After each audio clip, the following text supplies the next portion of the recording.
Heil og sæl kæru hlustendur. Mikið gaman að vera komin aftur að upptökutækjunum hjá podcaststöðinni eftir gott sumarfrí. Þó að það séu nú ekki nema 3 vikur frá því að síðasti þáttur fór í loftið, þá nefnilega alveg 6 vikur frá síðustu upptökum.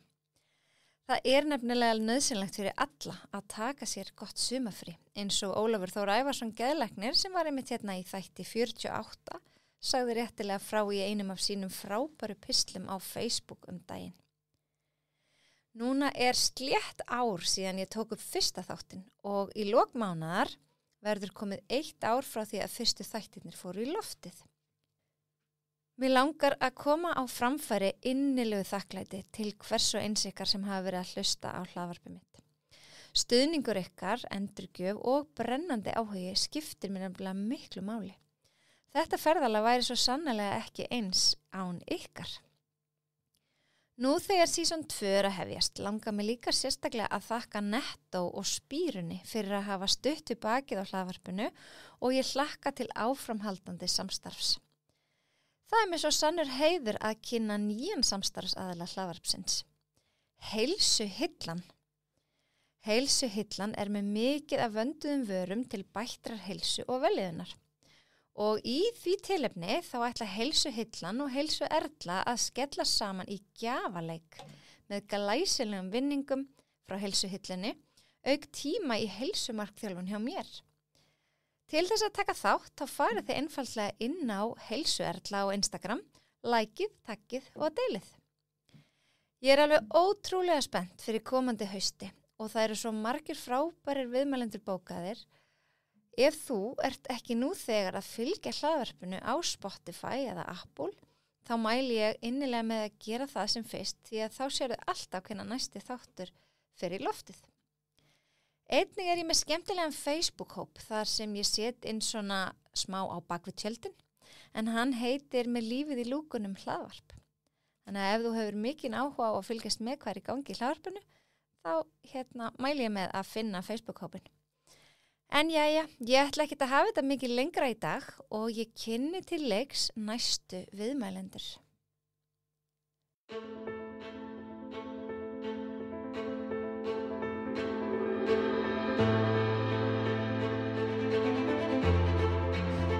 Hjá mér í dag eru algjörar sleggjur.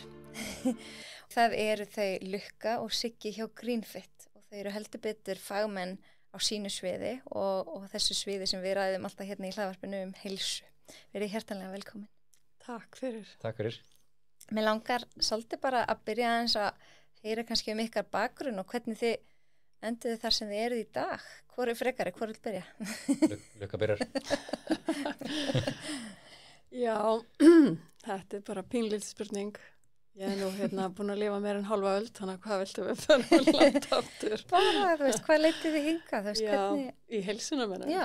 Sko, ég bara veit það eiginlega ekki, en ég held þetta bara sé mér í blóðborið. Ég held að ég bara frá því mann eftir mér, þá hef ég alltaf haft áhuga á heilsu, hreyfingu, leik og íþróttum og öllu slíku. Eiginlega svona aðlæta, eins og fólk segist vera aðlæta á tónlist, ég hef bara áhuga á íþróttum og svona virkni líkamanns almennt. Og kannski svona í seinni tíð meira á kannski samspili einmitt, þú veist, andleg heilsa, líkamleg heilsa og svona heildræn nálgun. Þannig að ég held að ég man ekki eftir mér öðruvísi en einhvern veginn að reyna að fara í splitti eða standa á höndum eða eitthvað svona þegar ég var krakki og svo yfir í bara, þú veist, að fara á skíði og í handbolta og hlaup og hjól og sund og allt það. En ég hef aldrei svona skilgrind mig sem íþróttamann, heldur alltaf meira bara að leika. Þannig að kannski munurinn á mér og Sigga, hann fagmaður og ég leikmaður. En ég svona, já, ég fór síðan í nám sem að tengdist þessu og reyndi að fá svona útrás fyrir þennan sífellda þekkinga þorsta og fór að lærði sjúkraþjálfun í Háskóla Íslands og það eru orðin einhver áratugir síðan og síðan þá hefur mitt líf eiginlega einhvers svolítið að því að hobbyin mín að lesa rannsóknir eða horfa heimildarmyndir eða hlusta á einhverja mér fróðari tala þessi mál. Þess vegna fekk ég þið nú hingað í dag og ykkur til að fræða allt fólkið hérna sem að hlusta. En þú, Siggi? Já, einmitt. Jú, ég hef alltaf verið svona svolítið bara í íþróttum, bara alveg frá því mann eftir mér og ég byrjaði sem sundkrakki. Var leiddur inn í það að félag mínu sem bjó við hliðina á mér og líka bara svona svolítið fyrirmyndinar í lífinu, sko. Þú veist, afi var mjög öflugur hlaupar á sínum tíma, átti ykkur Íslandsmet í 3000 metrar hindrunarhlaupum og eitthvað svoleiðis, svona back in the day. Gaman. og mamma og pappi líka hafa alltaf verið mjög svona aktív, getur maður sagt, og svona smá saman þá bara þróast svona með mér, ég veit ekki alveg hvernig það kviknaði svona kannski þessi áhugi fyrir því að vera meira svona að spá í, þú veist, af hverju hlutinir eru eins og þeir eru, þú veist, ég æfði bara íþróttir, þú veist, af því að það var bara það sem að gerði þetta náður fyrir, en svona í kjölfara ég fer semst í verkfræði og svo sem tek master í verkfræði, vélverkfræði, ekki tengt því sem ég er að gera í dag, Nei. svo sem, sko, en það svona kendi manni ákveðin hugsunarhátt samt, þú veist, hvernig maður nálgast bara, já, vandamál og verkefni og leysi þau með að finna kannski svona takmarkandi þætti og áleika. Og ég svona fekk þá í kjölfari af bara minni íþróttaiðkun og því að hafa farið í svona þríþraut. Það er mjög svona, hvað maður segja, gagnadrifið sport í dag, ef maður fer út í, þú veist, allar svona mælingar sem við erum að gera og svona í kjölfari af því fer að skoða miklu meira bara raunverulega, þú veist, hvað ég get gert með æfingu, með mataræði, þú veist, svefn og svona, já, almennum svona lifnarháttum til þess að besta mig, sko. Og já, það er eiginlega svona ástæðan fyrir ég er hérna í dag er eiginlega Lukka og Már sem að stofnuðu Greenfit á sínum tíma höfðu sambandið mig. Ég held að það hafi verið í kjölfara að þú komst á fyrirlestur hjá mér, er það ekki þar sem ég var að halda fyrirlestur mjólkusýru og ákeð fyrir þriðjudeild Breiðabliks örugglega árið 2019 og já, kem inn í Greenfit bara með svona svolítið þennan vinkil að þá í þessum álagsmælingum og þá svona þjálfunarvinkillin kannski út frá því. Kefti þarna á þessum tíma sem atvinnum er í þríþraut, var svona svolítið að reyna fyrir mér í hálfum járnkallu svoleiðis og er síðan þá svona aðeins búin að bakka niður með það. Ég er ekki alveg jafn svona, hvað maður að segja, æfa jafn mikið og ég gerði þá, en reynir svona frekar í dag að reyna að hámarka heilsun en hafa gaman að þessu sama tíma. Ok, gekkja. En þú er samt Íslandsmeinstar í ansi mörgum Já, ég náði að verja titilin í sjötta skiptinu helgina. Ég held sjötta, takk fyrir það. Sjötta skipti í röð, notabene. Það var enginn komið stað annar. Og nei, en svo ég var mjög stoltur líka árinu 2020, þá náði ég að vera semst á palli hjá 3 sérsamböndum semst á Íslandsmóti, þannig að ég var þriðji á Íslandsmótin í 1500 metra skriðsundi, bara á sundmóti, sko. Og ég var Íslandsmeistari í 10 km göturhlaupi og svo var ég Íslands- og bikarmeistari í þríþraut, þannig að það var svona mjög produktív ár. Já, aldrei. Og þú hefur nýtt þessa þekkingu eins og segir til þess að besta þinn árangur. Já, ég horfa á æfingar í dag sem svona, þú veist, ef ég fer á æfingu án þess að hafa tilgang með hennar þá er það eiginlega svona tímasón, sko. Okay. Það er líka bara fyrir að maður hefur ekki endalausan tíma og maður vill besta það sem maður hefur, þannig að sem vilja kannski meina að það takir lífsgleðina úr þessu en fyrir mér færir það hlutunum ákveðin tilgang og það gefur mér hamingju, sko. Þannig að já, ég horfa það svolítið þannig. Já, en við erum ekki allir eins, sem betur fyrr. Sem betur fyrr. En ég spyr alla sem koma til mín, sko, hvað er heilsa? Af því að það er bara svolítið skemmtilegt að heyra mismunandi svör. Ef ég byrja bara á þér, Lukka, hvað er heilsa fyrir þér? Ég held að eftir því sem árin farast yfir líka þá hefur þetta skilgreining mín kannski á hvað er heilsa breyst og þroskast að ég tel. Ég held að heilsa fyrir mér í dag, hún tákni frelsi. Okay. Mér finnst að vera ákveð frelsi að geta verið verkalaus, að geta leyft sér að segja já þegar að vinur mann hringi mann og spyrja hvort þú vilja koma og trylli við 5 € háls eða fara á skíði eða fara út að leika eða eitthvað slíkt. Þannig að mér finnst þetta að tengjast mjög mikið því að hafa kjark þorgetu til að geta tekið þátt í lífinu og haft orku og liði vel. Þannig að þetta snýst ekki bara að vera laus við sjúkdóma, þetta snýst lífsgæði og lífsgleði. Ég held að það sé svona stutt að svara mitt.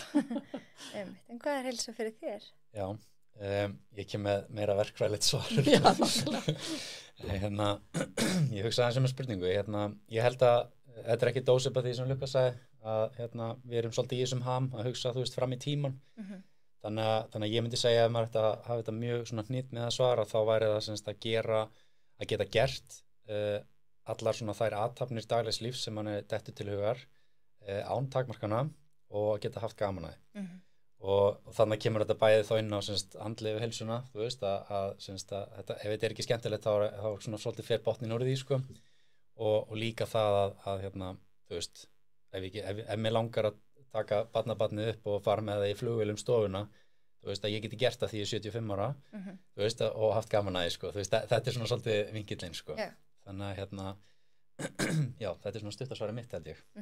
Og þarna ertu með sko verkfræðing sem að hann kann að rekna allt út og ég bara hefur svo heppin að fá að vinna daglega með Sigga í 4 ár, hefur lært mikið á honum og ég get að lofa því, hann er nefnilega nýbyrjaður að eiga börn og hann er núna að segja þér hvað hann langar að geta gert með barnabörnunum. Þú veist, hann hugsar svona langt fram í tíman og ég get að lofa þér að hann veit hvað hann þarf að geta gert í dag til þess að vera færum að gera þetta með barnabörnunum þegar hann er 75 ára.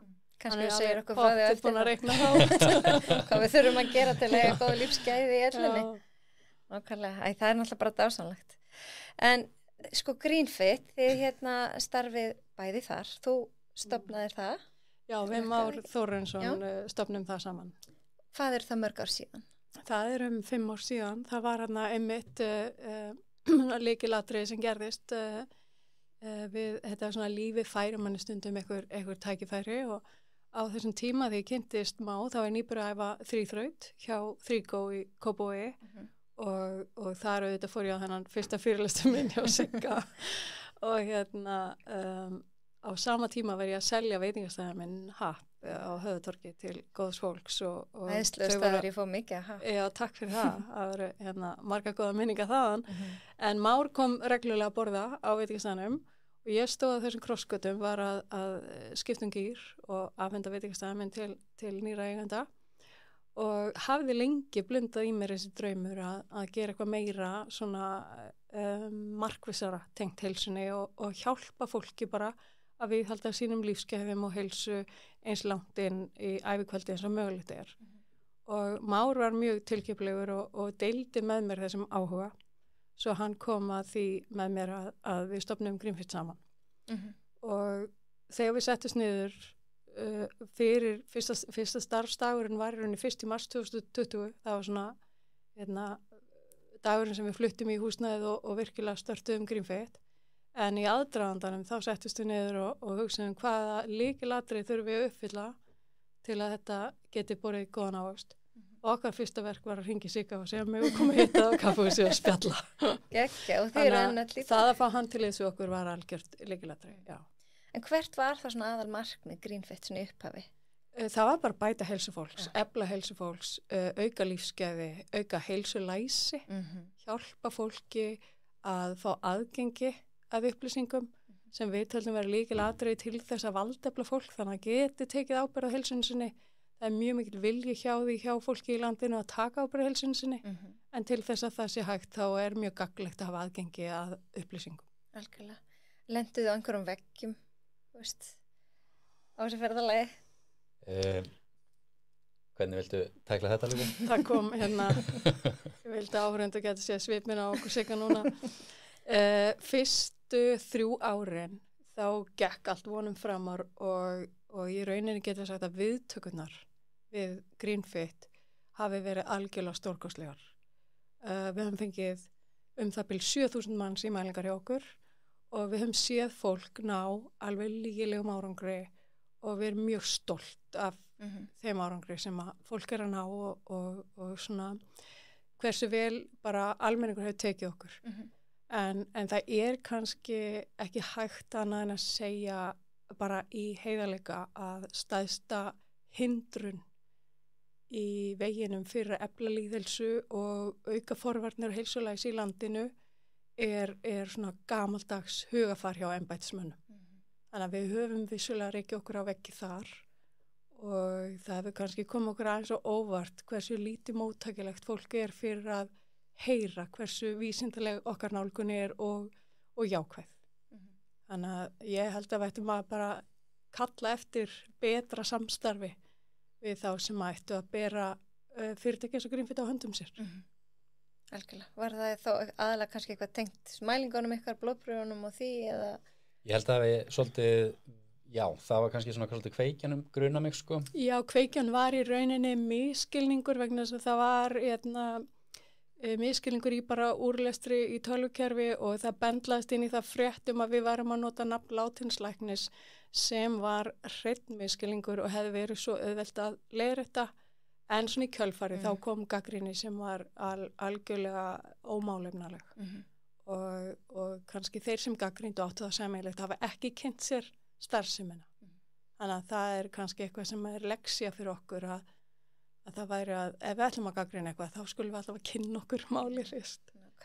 Eða hvað segir þú ekki? Jú, ég segi þú veist, ég er með eins og sér bunga af greinum fyrir frá mig sem er ekki birt bara í einhverjum rusltímaritum getur við sagt. Þetta eru yfirleitt tímarit með mjög háan svona impactfaktor og mjög virt tímarit. Það sem að þú veist flestar af þessum mælingum sem við vorum að gera og kannski einmitt líka ráleggingum, þú veist að það var yfirleitt bara í takt þá, alltaf bara í takt við sem sagt nýjustu vísindi sko og svona, þú veist, einmitt líka gagnrýni kannski sem við fengum á okkur sem að, þú veist, og við erum ekki núna að taka, þú veist, það er bara gott að ég er umræðu og bara mjög, flott að fá það upp á borðið, sko, en þegar hún er mjög einhleða og kannski, við gottum ekki komið með kannski, mótsvar og svona, þá kannski mjög erfitt að verja sig, sko, en þú veist bara það sem við erum ofta að styðjast við þegar við erum kannski að leiðbeina fólki með það hvernig það ætti kannski að sníða æfingar eða mataræði eða eitthvað álíka þá byggist það yfirleitt á bara þú veist, við búum ekki skilgreiningarna til þú veist, það er bara eitthvað sem er búið til út frá rannsóknum og mér finnst eiginlega meiri ábyrgðar hlutur að segja ekkert við einstaklingin þegar að viðkomandi er kannski svona nálgast bjargbrúnina heldur en það að láta viðkomandi vita að já, þú ert ekkert með, það er ekkert vesen en þú ert kannski ekki í 100% standi og það er bara svolítið þín ákvörðun þá með það hvað þú vilt gera með þær upplýsingar, þetta er bara svipað á með akkur er að fara með bílinn okkar alveg í skoðun, þú veist, það er ekkert að kertunum, þú veist, fjörun er ekki dottin undan bílnum, sko, en þú gerir það af því að þú vilt skipta hlutin áður en að hjólið dettur af í ártúnsbrekkunni, sko, og þannig að þú veist, ég get alveg farið í saumana á mörgum hlutum eins og blóðsykri, langtíma blóðsykur, blóðfitur, eitthvað álíka. En sem sagt, bara við verðum að geta átt þessa umræðu og einmitt á þessum grundvelli að nota þá líka bara vísindagreinar og ef þú ætlar að koma með einhver mótrök við okkar að þá verður að koma með rökstuðning fyrir því. Mér finnst það svo flott auglýsingin ykkar með ástandsskoðunina, þú veist, eins og fólki sé fóljum með það eins og bílinn, af því að þetta er alveg klikkað, okkur finnst bara sjálfsagt að fara með bílinn í ástandsskoðun, en við gerum það ekkert, tjekkum ekki á okkur. En það er líka kannski ekki að því fólk vil ekki gera það hefur ekki haft aðgengi að skoðunastöð, en núna er hann til. Þannig að þeir sem bara, ef einhver er að hlusta og þekki ekkert til Greenfit, það kannski er þetta að segja hans frá, þú veist, í hverju starf sem eitthvað felst og hvaða þjónustu þið bjóðu upp á? Já, við sem sagt ástandsskoðum mannfólk og bjóðum upp á það sem kallum ástandsskoðun og svo erum við líka með minni og svona, já, meira svona einstakligs, eða þú veist, fyrir einstaka þætti mælingar. Ástandsskoðunin, hún innifelur í sér 5 mælingar sem eru þá blóðmælinga, blóðsykri og blóðfitum og svo er það efnaskiptamæling, það er blóðþyrstingur skoðaður og álagspróf og lúgnamæling og líkamssamsetning. Hún er svona tiltölulega nýkomin inn í þetta hjá okkur. Gripstyrkur. Og gripstyrkur, já. Við erum alltaf að bæta við okkur mælingum, þannig að ég glemdi það nefni. En þetta er svona stórskoðun sem að við mælum að fólk komi í eins ári, bara alveg eins og þegar þú skoða bílinn og þessu skemmtilegu tilviljun að við erum nýbúin að komast að því að í húsnæðinu þessu við erum á Dalvegi í Kópavogi að þar að flytja við hliðin okkur skilst mér hérna bílaskoðunastöð. Þannig að vonandi frá Fólk getur verið með bílinn og komið til ykkar með að vera að bíða. Ég held að taki svipa langa tíma, ekki? Þannig að meðan þú býður í bílnum, það kemur bara leitur skoða þig. En þarna færðu þá upplýsingar sem geta gefið vísbendingum hvar þú stattir núna og það eru ákveðin hlutir sem hafa bara mikið forsporgildi fyrir hvernig heilsaðin mun verða eftir 10 ára eða 20 ára eða hvað langt fram í tíma vilt horfa og svo getum við metið þetta einu svona ári og þá sjáum við svona hvernig stefnaðin að breytast. Er þetta hækka eða lækka, bæta þig eða versna. Þá getum við að vera ákveða hvert maður vil fara. Þannig að nú eru yfir 7.000 manns búin að koma til ykkar. Hvað segir það heilsu þjóðarinnar? Hvert eru við að stefna? Við náttúrulega höfum fengið smá, kannski getur við sagt bjagað úrtak úr samfélaginu að því leitinu til að þetta er mikið til heilsu meðvita fólk sem leita til okkar og við sjáum alveg mun á til dæmis mælingum sem við gerum bara hjá til dæmis fyrirtækjum eða hjá bara okkar kúnnahóp og svona upp til hópa eru kannski engin vandamál endilega hjá fólki en það er svona að verða sjaldgæfara að sjá einstakling sem með allt í tip-top standi, getur við sagt og með því á maður þá bara við að það er bara í rauninni vöðvamassi, styrkur, súrefnisupptaka undir álei, blóðsykurstjórnun eða blóðsykurfastandi og langtíma blóðsykur, blóðfitur að þetta sé allt í rauninni bara á það sem myndum segja að væri svona fullkomni mín að gæsleppa staði ef það er hægt að eiga eitthvað svoleiðis skilgreiningu sko. Þetta er ákveðin vikmörk í þessu líka og dagamunur á hverjum og einum en já, þetta er svona það er að vera sjaldgæfara að sjá einstaklinga með allt í toppmálum og á flestu stöðum er hægt að gera eitthvað lítilsáttar breytingar allavega til þess að beina fólki rétt átt en ég held að svona almennt í samfélaginu getur við sagt að það sé alveg tækifæri til þess að eiga þetta samtal og gera svona svolítið róttæka breytingar og ég held að það sé ekki endilega bara hjá einstaklingum sjálfum heldur, ég held að samfélagi sem heild þarf svolítið að endurskoða hvernig við erum að struktúra hlutina hjá okkur og þá ég sérstaklega við með bæði matarumhverfi og svolítið svona hreyfiumhverfi líka sko. Förum endilega aðeins í það því að þið hafi líka talað mikið efnaskipta heilsu og finnst ykkur þessar mælingar sem þið hafa verið að gera og ég hef alveg heyrt viðtöl við ykkur áður að bara þessi áunna sykursýki eða forstig, kannski frekar forstig sykursýki er bara svakalega algengt. Það er orðið mjög algengt á Íslandi, já. Ef við byrjum á efnaskipta heilsunni, þetta er orðið orð sem okkur er mjög tamt að nota en ég er ekkert viss að allir þekkja og ég held að þetta sé orð sem við munum heyra mjög mikið talað á næstu árum. Þetta er svona grunnurinn að góðri heilsu. Þetta er vel skilgreint að því leiti að það eru teknir inn hlutir eins og blóðmælingum, þá er það blóðsykur og það er HDL-kólesteról og blóðfita og síðan er blóðþrýstingur kemur inn í og það er notað mittismál. Við notum reyndar aðra mælingu, við notum kviðfitu sem er svona góð nálgun á því hvort sé innri líffærafita eða eitthvað þannig. Og þetta notum við til að skilgreina efnaskipta heilsu og það er vel fylgst með þessu í mörgum öðrum löndum eins og við horfum til Bandaríkjanna sem eru með góða tölfræði að þá eru nýjar tölur hjá þeim sína að 93% fullorðina í Bandaríkjanum uppfylla ekki skilyrði góðrar efnaskipta heilsu og þetta er bara grunnurinn að forvörn fyrir langunum sjúkdómum sem eru þeir sem að fella Íslendinga jafnaði að 90% okkar þeir eru langunum lífstilstengdum sjúkdómi sem ég heyrði reyndar flottan lækni sem er mikið í viðtölum núna og allir ætti að hlusta á Kristján Þór held ég Gunnarsson ef ég fer rétt með að hann vil að við temjum okkur að kalla þetta samfélagssjúkdóma og ég ætla bara hér með að reyna að temja mér það. Já, í staðan fyrir lífstíls. Já, því vissulega er þetta tengt lífstíl en þetta er eins og Siggi sagði áðan, þetta er mjög mikið tengt samfélagin okkar og börnin okkar til dæmis velja ekki alveg fullkomlega sinn lífstíl, þeim er gefið eitthvað að borða sem þau hafa ekki stjórn á sjálf og þarna þurfum við að hysja upp okkur buxurnar hvað var þar samfélagið okkar og taka ábyrgð.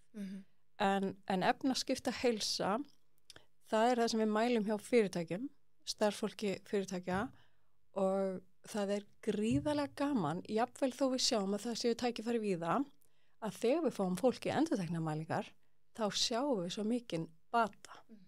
Og í Bandaríkjunum er 93% fullorðana uppfylla ekki þessi skilyrði fyrir bara 5 árum síðan, þá var það 88%, þannig að sér hvað það gerast hratt. En ég veit ekki tölfræðina fyrir Ísland og eins og Siggi sagði, þá erum við með eins skekkt úrtak því við erum yfirleitt með heilsumeðvitað fólk. Þannig að mjög margir sem komið til okkar fá þessa svona staðið engun, já, þú ert efnaskiptalega heilbrigður. Okay. Og það því við erum að tala um tengsl næringar og heilbrigðis almennt. Hvað sjáu þið fyrir ykkur? Ég veit, þetta er risastór spurning. Bara fyrir almenning, ég veit að það gildir annað íþróttafólk, en bara fyrir almenning til þess að bæta efnaskipta heilsuna. Ég held að það sé mjög einfalt.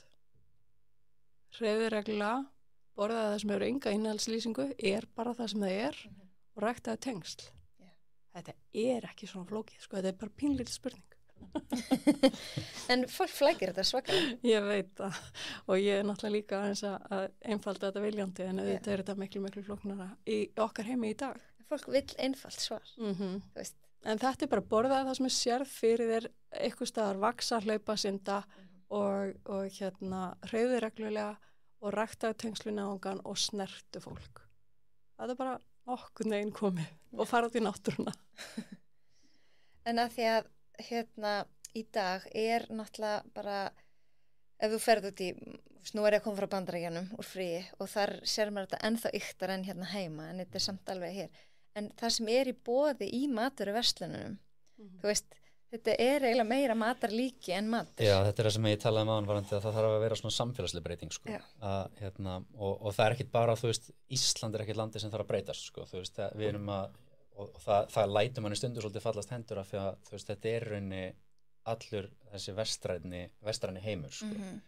Og sem sagt, ég man þetta, Kristján sagði mér, sko, að þetta væri eins og þú orðar þetta, sko, að það sem að kannski uppistaðan á matræðinu er að miklu leyti í dag hjá mörgum er svona sem kallast svona ætilegt matarlíki, þú veist, mér finnst það mjög vel orðað, sko, og það er rauninni svolítið bara sem við erum að horfa á, þú veist, það er búið að svona gjörunnin matvæli, ultraprocessed matur í rauninni og þú veist, þetta sem Lukka segir, þú veist, að fara bara, þú veist, ef þú gerir, þú veist, enga aðra breytingu heldur en bara það að byrja á því að taka kannski eina máltíð við daginn og gera hana þannig að það sé ekkert í henni sem að sé það sem við getum sagt svona ultraprocessed, þú veist, að öll innihaldsefni í þessari máltíð sem setur inn fyrir varðniðinar, það er að gera alla máltíð dagsins, það má bara byrja á einni, morgunmatur, hádegi, kvöldmatur, að það sé í svona upprunalegu mynd. En hugsi ykkur hvað við erum að segja hérna. Hann er að gera mjög litla kröfur en það er bara vex mörgum í augum að bara ein máltíð dagsins sé ekki með gjörunum mat. Hvert erum við komin? Og ég er líka alltaf svo mikið á móti öllum eins og próteinpönnukökum og próteinstykkjum, ég maður stundum slýsast eitt onni mann einhverjum miklum æfingum og svona, en þú veist, ef að þetta er uppistæða fæðinar, allt sem er búið til svona í verksmiði, þá þú veist, það getur ekki verið gott.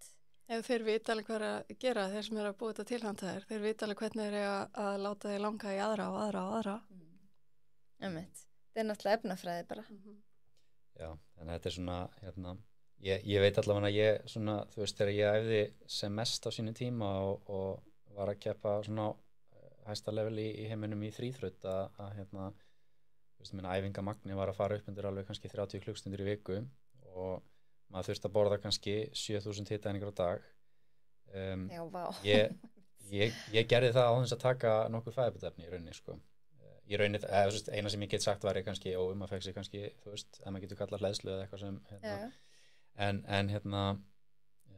og einhver gel í keppnum og svona á æfingum, en að mestu leyti var maturinn svolítið bara í sinni upprunalegu mynd. Þú veist, þetta er náttúrulega mjög erfitt og nánast borðandi allan daginn bara, en það er alveg hægt, sko.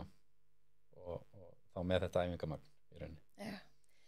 En að þú varst að tala um hitaeiningar, ég veit að þið hafi verið, og ég er svo sammála ykkur, að hitaeiningar inn, hitaeiningar út. Þetta er svo miskilið og mér finnst núna er svona allir að telja makrós og bara eitthvað æði að borða þú ert að borða svona mikið. Hvað finnst ykkur þetta? Ég held meira sér að við séum ekki alveg saman. Nei, það er eitthvað skemmtilega. Já, en það er bara, já. Ég held samt í grunninn að við séum alveg kannski sammála, en Við erum meira sér ósamlega hvort við erum sammála. ef ég má byrja bara á mínum punkti allavega, að sem sagt, ef þú ætlar að fara alveg niður á eðlisfræðina, sem sagt, líkaminn okkar er bara kerfi og það gerist ekkert án sem sagt þess að við getum myndað sem sagt gjaldmiðill líkamans er ATP, adenosín-trífosfat og margir hafa kannski ekki heyrt þetta og ég er búin að missa þau núna en þetta er bara eins og þú borðar fitu kolvetni aðalega til að fá semst orku en semst gjaldmiðill líkamans fyrir orkuna per se er þetta ATP, þannig að þú þarfst að mynda ATP úr þá fitun og kolvetnunum. Bara svipa á það að þú átt bara íslenska krónur að fara til Frakklands og breyta yfir í evrur svona til einfalda hlutina en sem sagt þannig að það gerist ekki innan líkamans að þess að hafa ATP og bara til dæmis sem dæmi blásýra sem drepur okkur á einhverjum 10-15 sekundum að hún stoppar í rauninni framleiðsluna ATP sem gera verkum að það er ekkert líf lengur í rauninni í líkamann en sem sagt þegar þú situr hérna núna maður er ekki að hreyfa svona eitt kannski mikið að allir ferðlarna líkamans þurfa þessar orku að halda þannig að brennslan okkar er svona í lágmarki. Alltaf þegar við förum að hreyfum okkur og gerum eitthvað þá þurfum við að nota meiri orku nota meira af þessu ATP og þá þarf líkamann að brjóta niður meira af annarkvort fitu eða kolvetnum til þess að mynda ATP og það gefur auga leið að ef þú myndir ekki borða neitt yfir daginn þá auðvitað náttúrulega bara vissna maður upp á drepstöðendanum af því að það er bara ekki nægilega mikið af þá byrðum í líkamann til þess að viðhalda okkur í rauninni. Þannig að það er eitthvað jafnvægi hana. En það getur verið mjög erfitt að finna nákvæmlega hvar þessi lína liggur og líkaminn okkar er ekki bara, þú mælir þig í hvíld og þú mælir svo einhverja orkunotkun undir álagi, að líkaminn þinn getur aðlagað til brennslu hraðan eftir því hvernig hann skynjar orku innstreymi. Þannig að við sjáum þetta í rannsóknum á því þegar fólk fer úr því að borða, það er mælt hjá brennslurhraðin og því er sagt að borða 30% minni hittæningar og það er bara stjórna nákvæmlega hvað fólk borðar, þannig að það fær bara mataskammtið í daginn. Að þá sjáum við semst að líkaminn þeirra hægir lítið á efnaskiptum af því að hann reyna að varðveita orku. Já, er það grunnbrennslan? Grunnbrennslan hægist lítið. Og þú byrjar ofta að skynja, mann hefur verið kalt á puttunum, kaldir hælar, þú ferður hrollur, svona meira líklegt til að vera kalt yfir daginn. Og það er rauninni bara þessi öllitið, líkaminn er bara að reyna að stjórna öllitið orkunni, þannig að það hægist öllitið á efnaskiptum. Ef þú tekur hreyfinguna öllitið upp og matar öllitið niður, þá virðist ekki hægast á efnaskiptunum eins mikið til dæmis. Þannig að þarna er aftur komin svona smá njúans, en þetta er svolítið grunnpunktinn á mér, þetta er í grunninn, ef þú ætlar að taka bara algjörlega niður á eðlisfræðina, orka inn, orka út, en það er ómögulegt að vita nákvæmlega hver orkan inn er í fyrsta lagi og það er eiginlega nálast mjög erfitt að vita líka hver orkan út er upp á mjög mikla nákvæmni. Já, líka því að hormón hafa áhrif.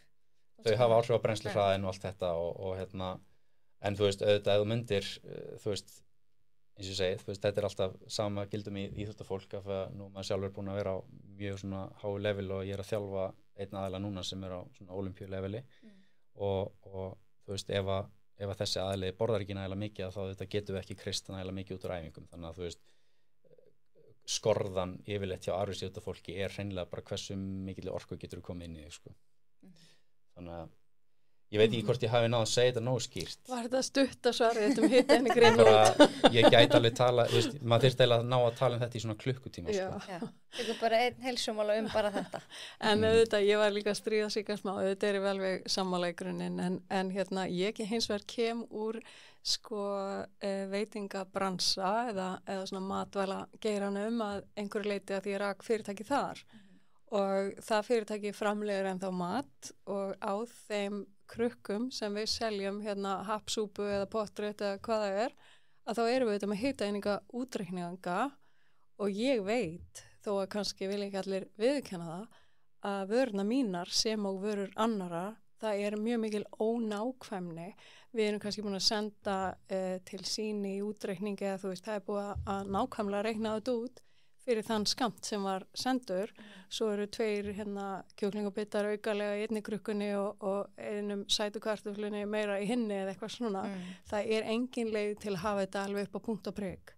Og þegar fólk að telja hitaeiningar, þá bara ónákvæmni á svo mörgum stöðum að fyrir mig það væri bara til að æra óstöðana að elta þetta og ég held að það sé miklu betri leið, vænlegri til árangurs að fókusa á næringarþéttni og horfa á hvað þessi hitaeining sem ég ætla að velja að leggja mig til munns að fara að gefa mér annað en bara orku. Vítamín og steinefni. Já, erum við með steinefni, erum við með trefjar, erum við með vítamín, erum við með bara næringu eða þetta bara hitaeining og það ekkert annað. Ég alveg sammála þessu. Við erum ekki ósammála það. For the record þá erum við sammála. Nei, veistu, ég veit ekki hversu oft ég heyrði einhver sem var búin að reikna út hvað við komum átt að borða og svo var kannski komið kvöld og það bara, eftir að borða 300 hitaeiningar og svona meir kolvetni og þá fekk sér kannski bara sælgæti. Best ég ná mér í bara sykumóla. Já, og ég sagði, þetta óþarfi. Nei, þetta sko brýtur öll svona skynsemis-lögmál. Ég held að það sem þú sagðir varandi magnið í skammtinum ég held að sé með svona alltaf 20% skekkja leið í innihaldslýsingu á þá hitaeiningu. Já, legðu það svo saman fyrir öll matvæli sem þú ert að telja og síðan appið svo að nota líka ónákvæmt og þetta svo breytir líkaminn, þú veist, að því að eins og Siggi var að segja áðan, hann eldir, þú undirnærir eða sem sagt ferð aðeins undir hitaeiningaþörfina og þá gýrar hann niður, þú hreyfir þig meira, hann gýrar upp, þannig að þú veist ekki heldur alveg, en ég meina þetta samt góð leið til að læra, góð leið til að átta sig á hvar ég svona pluss mínus 100 hitaeiningar sko. Þannig að þetta getur verið mjög góð leið tímabundið en sko þetta ekki nauðsynlegt. Ég myndi segja að þetta væri mjög góð leið líka til þess að finna út til dæmis próteinmagni við daginn. Já, það allt annað. Já, mér langar svolítið að ræða mitt prótein, það svo ofur áherslu á prótein núna, bæði hjá almenningi og hjá íþróttafólki. Það ekki bara gott? Ég myndi segja það. Þú veist, sko við erum að sjá reyni, þú veist, að það sem skiptir miklu máli, þú veist, til lengri tíma bara varandi heilsu, bara eins og vöðvamassi og það ekki bara, þú veist, maður hugsar alltaf prótein í takt við, þú veist, vöðvamassa en þú veist, það þetta bara allt innan líkamans okkar, minna skinni okkar, þú veist, og allir, þú veist, svona ferlar innan líkamans eru bara reglaðir út frá mismunandi prótínum, sko. Ég finna að við getum alveg tekið þetta svo langt að setja eina hlutverk DNA í líkamannum bara ákvæða hvaða prótína á framleiða líkamannum. Já, þetta svona mikilvægt. Þannig að þú veist, þetta rauninni, þú veist, ef þú ert ekki að fá í nægilega mikið prótín í daginn þá þú veist, ertu rauninni meira niðurbroti heldur en uppbyggingu og það svona, það einhverjar, voru gerðar rannsóknir á þessu til þess að finna út í rauninni svona hvað væri svona lágmarksviðmiði fyrir prótín per dag á einstakling og þú veist og búið að reikna út að viðmið þetta 0,8 grömm á kíló sem margir sem hafa skoðað þetta hafa kannski séð og svona en það virðist vera allavega eins og sérstaklega fyrir íþróttafólk og fólk sem vill virkilega byggja upp að þá þurfum við kannski að fara aðeins yfir þetta og upp undir kannski 1,2-1,5 gram per kíló á dag. Hérna auðvitað að vera svona svolítið að setja allendir sama hattinn en ég eiginlega svona orðin líka meira á því í dag svona að hvað maður segja, outcome beats mechanisms, þannig að rauninni ef þú raunverulega ert að mæla vöðvamassa inn á sama tíma og þú sér breytingar á honum í takt við það sem þú ert að gera, þá ertu réttir leið, sko. Já, akkurat. En hvað að sko, ef við hugsum bara af hverju svona mikil áhersla á að borða fitt og prótein, veist, svona ef við útskýrum bara mannamáli fyrir þá sem ekki þekki kannski nógu vel, af hverju ekki gott að borða of mikið af kolvetnum? Ég held raunverulega að sko, þetta náttúrulega stórmerkilegt að orkuöfnin sem við lítum á í fæðun okkar, ef við undanskiljum alkohóla því það ekki partur af svona ráðlegum dagskamti í fæðu, að þá þau bara 3. Það bara kolvetni, fita og prótín. Og okkur tekst einhvern veginn að vera áratugum saman að rífast þessi 3 og síðan kemur þetta í svona sveiflum. Þegar ég var ungur aeróbikkennari í gamla daga fyrir 25 árum eitthvað svoleiðis, þá var þetta prótínæði mjög ríkjandi og síðan svona fjall það og við fengum fituæði undanfærin árið ekki og síðan núna nýverið prótínæði komið aftur þannig að þetta eins og þetta komið svolítið í sveiflum. Og low fat var alltaf tímabili. Akkurat, ég ólst upp við það, ég veit ekki hvað árgerð þú ert, varst þú líka í það? Það var ennþá þegar ég var, þau sé aðeins yngri. Já. Þetta yngri. En það var allavega maður ólst upp við þetta að drekka nýjustu sætulausu drykkina með gerfisætu því það var 0 hitaeiningar og allt var low fat og low calorie. En hafandi farið gegnum allar þessar sveiflur og endurtekningar þá það orðin mín skoðun í dag að þessi svona kolvetna lágmörkun hún kom eiginlega til að því ekki að því að kolvetni séu vondikallin heldur eins að það bara orðið ofgnótt af þeim. Þannig að það sem við kallum lágkolvetna í dag kannski bara eitthvað sem var bara venjulegt mataræði fyrir 50 árum síðan.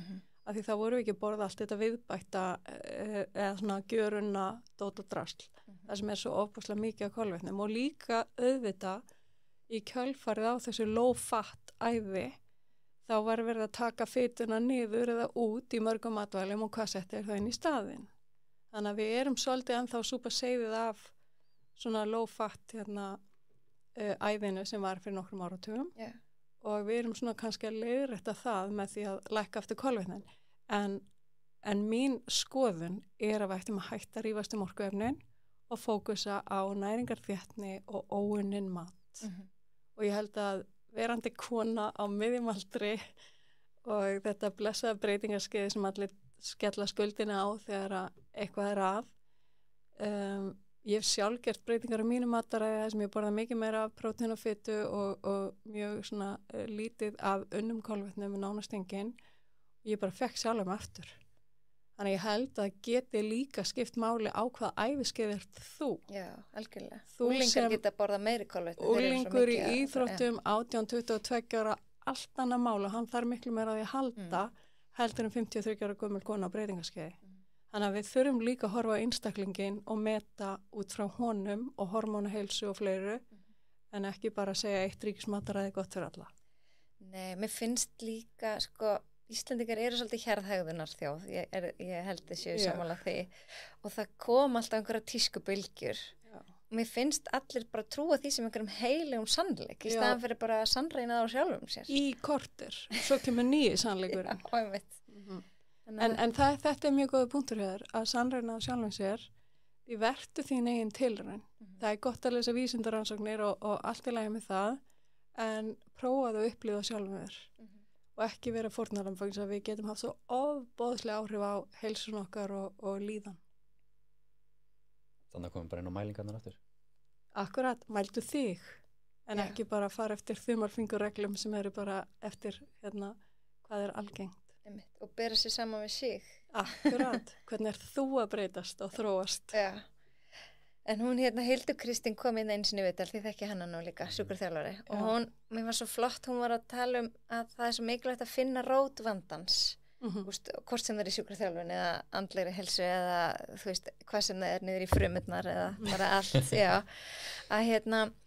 Að hún var að tala þetta eins og bílvél, þú veist, við skrúum bara, það blikkandi rauð pera í mælaborðinu, við bara skrúum hann alltaf úr, skilur við? Slökk á einkennunum. Já, slökk á einkennunum. Við erum eiginlega aldrei að opna hútið og tjekka hvað alvörinni að. Það er það sem við erum að gera í Greenfit. Er það ekki? Við erum ekkert í perunum. Nei. Við erum bara að skoða rótina.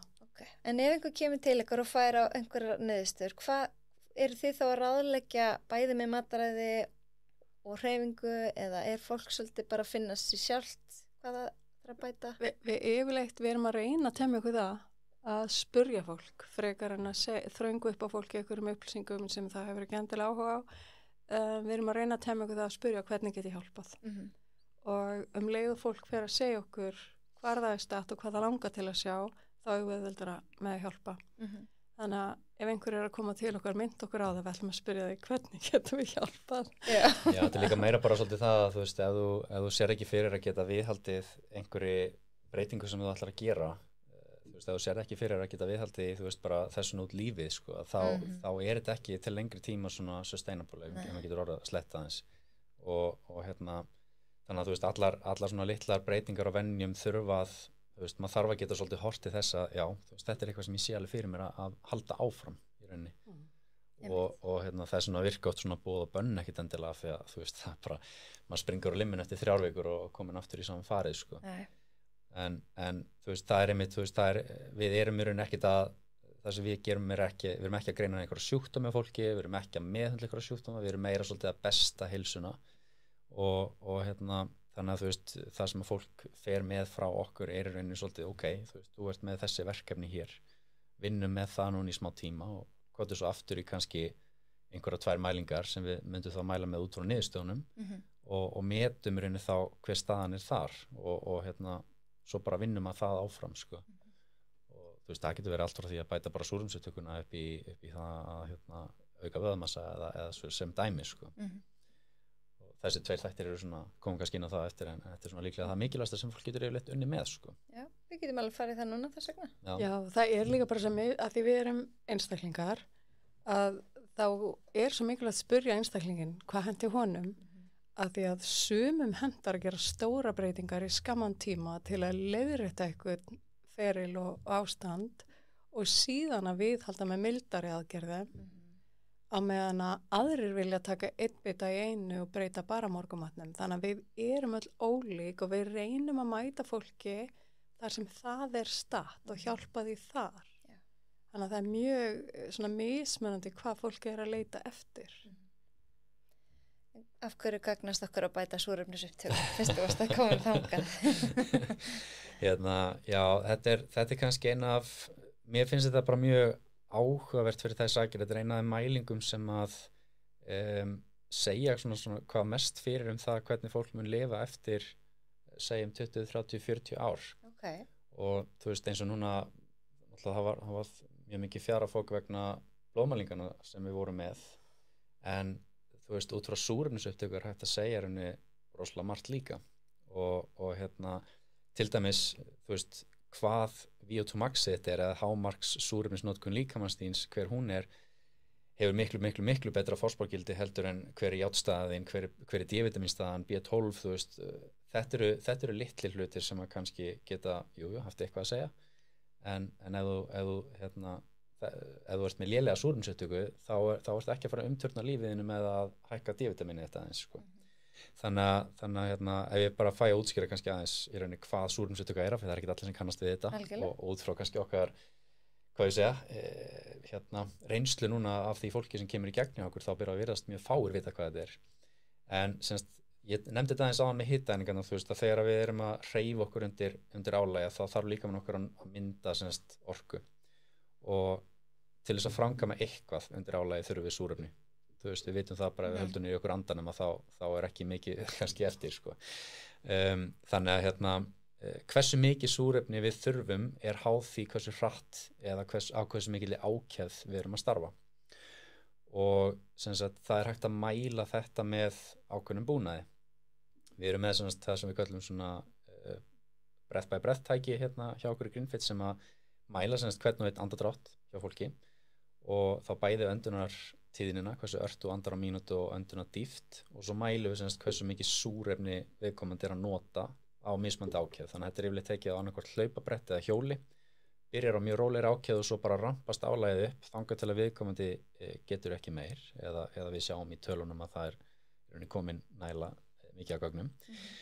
Og hérna, sem dæmi þá til dæmis það ef mann langar að fara að labba á Esjuna þá þarf það að vera fær það að nota 35 millilítra á mínútu á kílógramm af súrefni. Það er bara rauninni kostnaðurinn við það að fara með líkamsþyngdin okkar upp halla sem er svona sambærilegur við Esjuna. Já, það lappa upp stiga, eitthvað álíka.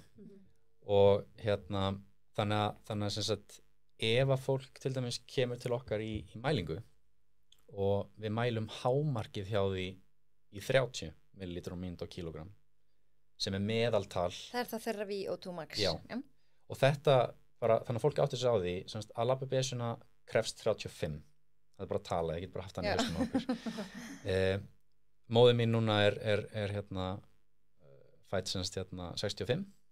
Þannig að hún er komin svona á góðan aldur bara og hérna á besta aldri getur við sagt. Meðaltal í hennar aldursflokki, það fyrir aðeins eftir í hvað úrtak maður tekur, en einhvers þar á bilinu 26 til 28 ef við tökum heiminn sko. Meðaltalið. Wow. Þannig þá getur við hugsað að helmingur fólks við verra ástand en það. Og við hugsaum aftur þetta bara. Þannig að þetta þýðir ekki það að þú getur ekki labbað upp stiga. Þetta þýðir það að þú getur labbað upp kannski 2-3 hæðir, en þú þarft að setjast niður og kasta mæðinni eftir á. Af því að þú ert það að fara upp þennan stiga er hámarksathöfn.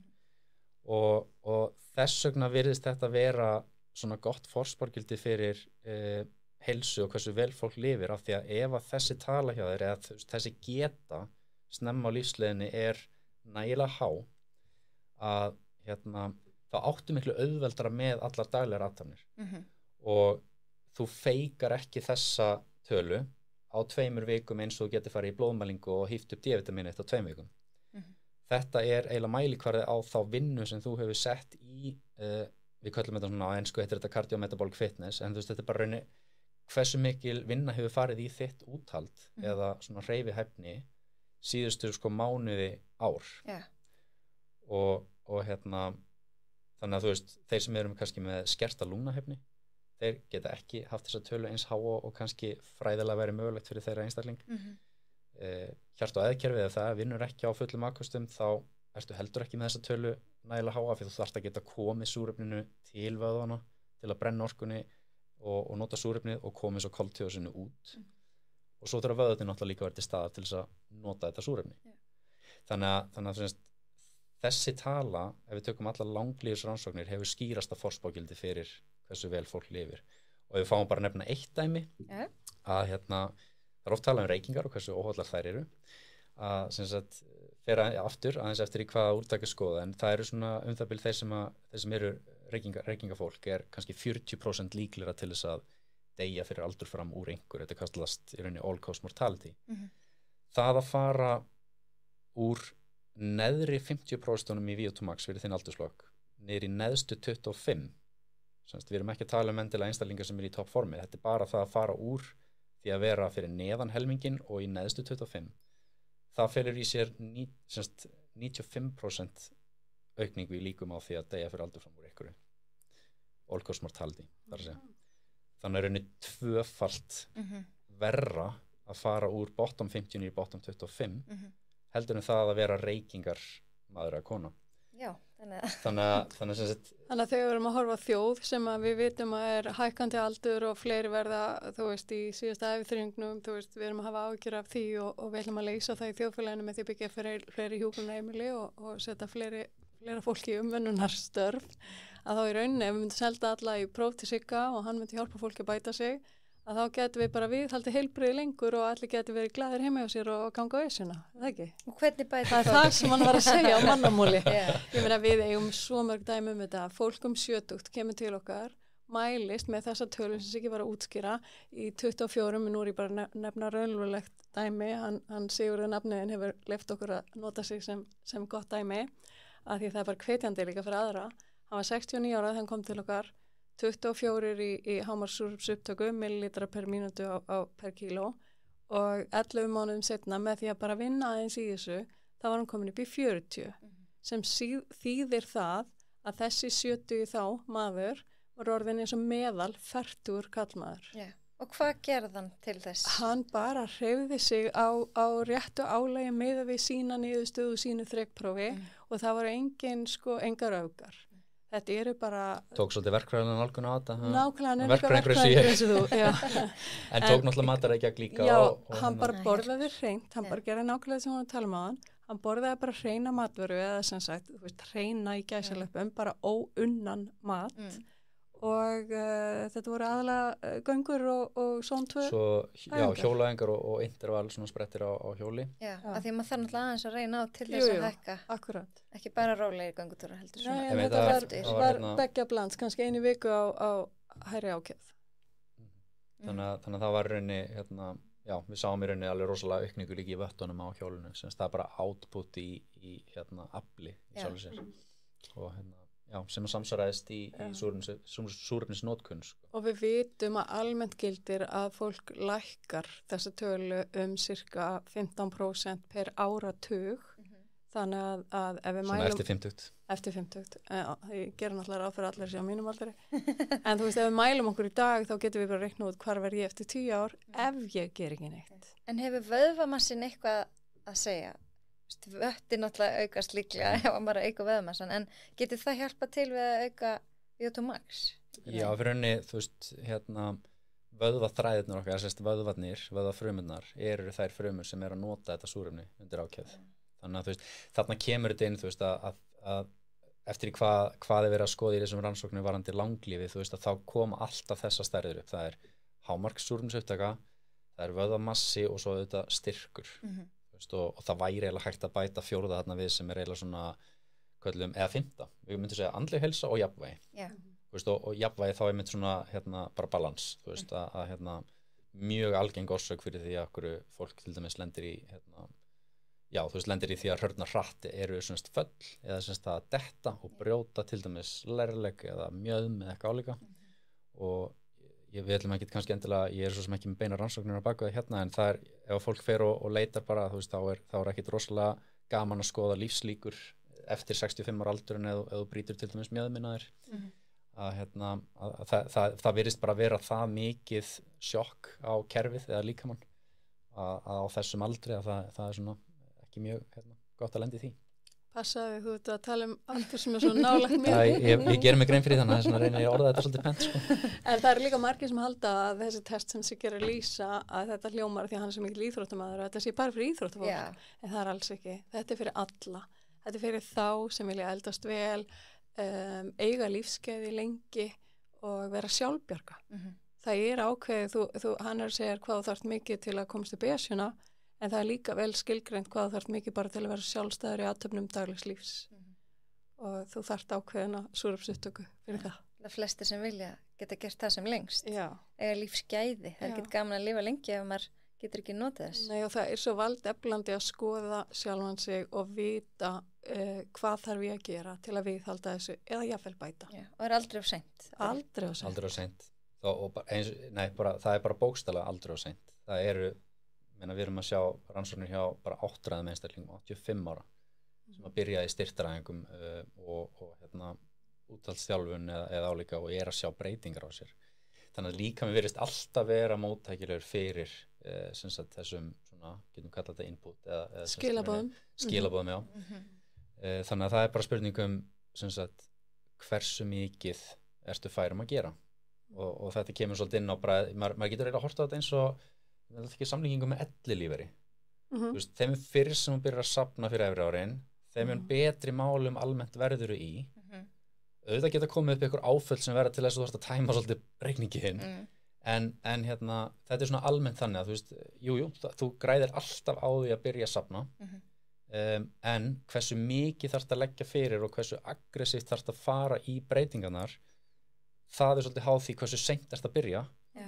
Og hversu mikið svona áhætta felst í því af því að þú kannski ekki að fara að setja eitthvað sem hefur aldrei hreyft sig og er orðin áttræð í það að fara í brekkusbrett á esjunni sko. Þú veist, það þarf að byrja aðeins kannski meira svona konservatíft. En þetta er svona, mér finnst þetta ágætis samlíking. Já, ég kalli þetta að leggja daglega inn í heilsubankan. Já, þetta er nákvæmlega það. Og þú veist, það er þá bara bæði andleg, líkamleg og félagsleg heilsa. Þú veist, maður þarf að passa að leggja daglega inn í alla bankana. Og veistu, það er eitt af því sem er svo ótrúlega skemmtilegt í okkar starfi að það kemur svo oft til okkar fólk sem hefur verið duglegt að leggja inn í sinn heilsubanka en hefur kannski ekkit endilega haft mælingar til að vita hvort þau eru að gera rétt og koma svo til okkar og segja okkur svo sögu, já ég er nú borða holt og ég er heimregla og ég var alltaf íþróttnum hjá krakki og segja okkur svona bara góða jákvæða sögu. Og svo skoðum við mælingarnar og það er nánast alltaf sem fólk uppsker vexti og vaxtavexti. Það fær bara ofboðslega góða niðurstöðu þegar það kemur inn með þessu sögu. Þannig að það er svo gaman að sjá fólk virkilega uppsker. Þetta er engin tilviljun. Nei, sko mér finnst svo mikilvægt að sko við náum líka til ungmenna. Já. Það er sem ég ætla að klára setninguna. Við flestir sem eru komnir þú veist, yfir, ég veit ekki, 30, kannski 35, byrja svona að spá í heilsunni, þú veist, og eitthvað, en það einhvern veginn eins og allir séu bara eitthvað ódöðlegir á tímabili og ekkert að spá í framtíðinni. Ég bara hugsa ef maður nær þessum upplýsingum að þau geti lagt strax inn í heilsubankan sinn, að þá það auðvelt að þeim lífið bara framöndan. Ég vildi ég hefði vitað það sem ég veit í dag svefn og svona þegar ég var 14 ára eða 15. Ég ekkert viss ég þetta móttækilega fyrir því, þannig að ég veit það ekki. Það líka... Það nefnilega máli, En þú veist, þegar ég var að alast upp, krakkar, þið eru svong, en þegar ég var að alast upp, þá voru helstu hætturnar, voru sko áfengi tóbak. Akkurat. En í dag eru bara svo miklu meiri hættur. Og ég veit ekki hvort fólk áttar sig á því og það heldur kannski að maður sé alveg galinn þegar maður setur sykur í sama flokk og tóbak. Sykur og svefnleysi. En veistu, sykur og svefnleysi myndi í alvörunni alveg segja það fullum fettum því að þetta stóra hættan í dag og gjörunin matur bara risa stór áhættuþáttur og maður verður bara þungur og sorgmættur í hjartanu þegar maður les fréttur eins og hefur verið að börn sé að fá gjörunin mat á leikskólum og annað. Við bara búum í þannig velmegunar samfélagi að það ætti að vera fæðingaréttur hvers barns, að það fái holla og góða fæðu, þangað til að hefur vit og aldur og allt sem til þarf, fjárráð og annað, til að fara að greina og taka ákvarðanir sjálft. Því miður hafa bara peningar stjórna svo miklu. En það bara svo grátlegt, því við munum bara borga með meiri peningum síðar þegar heilsuleysi þessar kynslóðar fer að láta oss kræla. Því að sykursýki og fleira, þetta ekki eitthvað sem vakna bara einn daginn með, bara óheppin og frekst bara vírusinn, það ekki þannig. Þetta gerist yfir langan tíma, oft áratugi og við sjáum það skýrt í okkar mælingum í Greenfit að unga fólkið okkar í mikið meiri áhættu á sykursýki typu 2 heldur en mín kynslóð var. Þannig að við munum sjá hraða aukningu á þessum sjúkdómi og það ekki bara sykursýkin, heldur hann tengist svo mörgum, hann svo áhættu þáttur fyrir hjart- og æðasjúkdóma og fleira, krabbamein og fleiri svona langvinna sjúkdóma. Þannig að við verðum að fara að opna augun og tala þetta, ég veit ég hljóma eins og eitthvað dómstagsbóin, en þú veist, þetta ekki unga fólkin að kenna, þetta ekki krökkunum í leikskólanum að kenna, þetta ekki heldur foreldurum þeirra að kenna, þetta samfélagslegt mein. Við erum búin að normalisera óheilbrigða lifnaðarhætti og þú sér það í matvöruverslunum, þú sér það bara við Siggi búum, við búum ekki saman það við störfum á svæði þar sem að stysta, ef ég gleyma að taka hádegismat með mér í vinnuna, að þá stysta fyrir maður að fara góð bensinstöð þar sem að var heilsuveitingastæður og ég gat farið þangað í hádeginu þangað til síðustu áramót og keypt mér bara mjög hollan og góðan mat. En honum var skipt út síðustu áramót fyrir gjörunin skyndibitastað. Þetta ekki þróun sem við eigum að líða eða vera stolt af. Nei. Við þurfum að öll í samfélaginu að taka höndum saman. Við erum að tala þá sem að ráða, sem eru bara stjórnmálamenn. Við erum að tala líka þá sem ráða á fyrirtækjamarkaði og í skólum landsins og íþróttafélögum, íþróttastarfi, öllu þessu. Hættum að gefa krökkum á íþróttamótum skinkupasta og nagga. Og bláan drykk. Í alvörunni.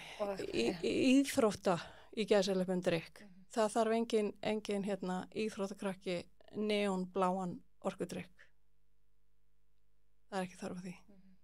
En hafið þið miklar áhyggjur af heilsufari þjóðarinnar? Já. Ég veit ekki, að hugsa svona ég sé bara ekki ég sé ekki einfalda leið út úr þessu, ég get eiginlega sagt það þannig af því að svona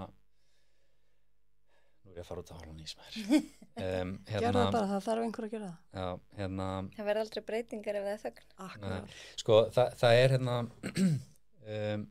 já, ok, ég fer bara þessa leið sem sagt það eru ákveðni sérfræðingar sem tala mikið fyrir heilbrigði í til dæmis eins og meltingavegi hjá okkur þarmaflóru og þetta kemur aðeins inn á núna við erum að sjá það rosalega aukning í notkun á lyfjum sem eru, nú ætlum ég ekki að taka neitt frá því sem þessi lyf gera, þau eru ótrúlega effektiv í því að gera það sem þau eiga að gera þau heita, þú veist, fólk veit alveg hvað lyfin á tala núna, þetta eru þessi þyngdarstjórnarlyf, þetta eru sykursýkislyf í rauninni, eða semst liraglútið eða semaglútið sem heita þá Ozempic eða Wegovy eins og nýjasta útgáfan af þessu. En það sem þessi lyf gerir er þau semst hegða sér hliðstætt við það sem í líkamanum okkar heitir GLP-1 og þetta er rauninni bara semst þá hormón sem framleitt í semst meltingaveginum hjá okkur. Og það semst ákveðin tegund af bakteríu í meltingaveginum okkar sem virðist framleiða þetta hormón undir venjulegum kringumstæðum og þetta sveiflast í takt við máltíðir. Þannig að semst þegar þú borðar eitthvað að í smáþörmunum okkar þá semst baktería sem ber svona yfirheitið Akkermansia sem semst hefur þau áhrif að þetta hormón framleitt. Það fer upp í heilan sem að gefur heilanum merkjum að við sem eiginlega búin að fá nokkurn veginn nóg og hefur önnur margvíslega áhrif eins og hægja á tæmingu magans og álíka og það svona virðist vera að hjá þeim einstaklingum sem eiga erfitt með þyngdarstjórnun, það skiptir engu máli núna hvar þessi einstaklingur lifir, hann getur verið í Suður-Ameríku eða hvar sem að þeir virðast flestir hafa það sama sem ekki að skorta þessa tegunda bakteríu í meltingunni sinni. Heilbrigt virðist vera með hann á milli 5 og 10% af heildinni sko, en þetta fer allt niður í það bara að vera nánast ekki greinaleg og þarna kemur þetta svolítið inn á þetta að maður hugsa núna þannig að það er þessi tegund af bakteríu í meltingaflórunum okkar sem að, þú veist, ef við erum að borða til dæmis hreint óunninn mat, trefjaríkan og bara heildstæðan í rauninni, að þá erum við að fá, þú veist, góð næringarefni fyrir þessar þarmaflórur hjá okkur. En manni finnst þá í þessu ljósi að þú veist, þessi vísindi eru rosalega svona, myndu segja kannski nýtilkomin. Þannig að núna eru margir búin að hlusta á mig og hrista hausinn og